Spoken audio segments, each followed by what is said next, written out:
யாராவது மெய்யன்போட அம்பாளுக்கு எதையாவது செஞ்சுட்டா அடுத்த பிறவியில கூட அதை தொடர்ந்து வருவாளாம் அம்பாள்.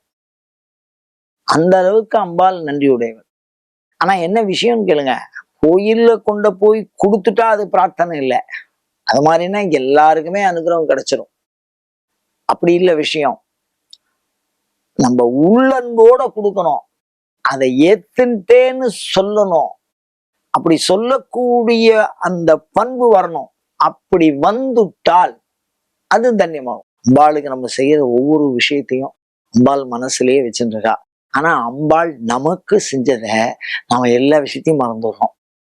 ஒரு சன நேரத்துல எல்லாத்தையும் மறந்துட்டு அடுத்தடுத்து போயிடுவோம். வீணே பலிகவர் தெய்வங்கள் சென்று மிக்க அன்பு பூனேன் உனக்கு அன்பு பூண்டு கொண்டேன். அப்படி அன்போட செய்யறவாளுக்கு அம்பாள் கண்டிப்பா தேடி வந்து அனுகிரகம் பண்ணுவாங்கிறது தான் இந்த விஷயத்தின் மூலியமா நான் உங்களுக்கு புரிய வைக்கிறேன். அதனால அம்பாள் எப்பொழுதுமே நன்றி உடையவா தான். நாம அம்பாளுக்கு நன்றி உடையவாளா இருக்கணும். அதுக்கு இடையில அருளும் அன்பும் இணையணும். அப்படி இணைந்தால் இந்த பலனை நாம் அனுபவிக்கலாம். எங்க இருந்தாலும் சரி, சாமிக்கு செய்யறது ஒரு துளி கூட வீண் போகாது. நம்மளை தேடி வந்துடும். ஏற்பார் கிட்டது எங்காயினும் வரும்னு தானத்தை பத்தி சொல்றா. அந்த மாதிரி கோயில்ல பூஜை பண்ணது 7 பிறப்பும் ஏமாப்படுத்து. 7 பிறவி ஆனாலும் தேடி ஆத்துக்கு வரும் அந்த பலன். எந்த காலத்திலையும் நாம கோயிலை சுத்தினது வீணா போகாது. அந்த மாதிரி ஒரு உள்ளன்போடு சேர்ந்து பிரார்த்தித்து பயன்பெறுவோமாக.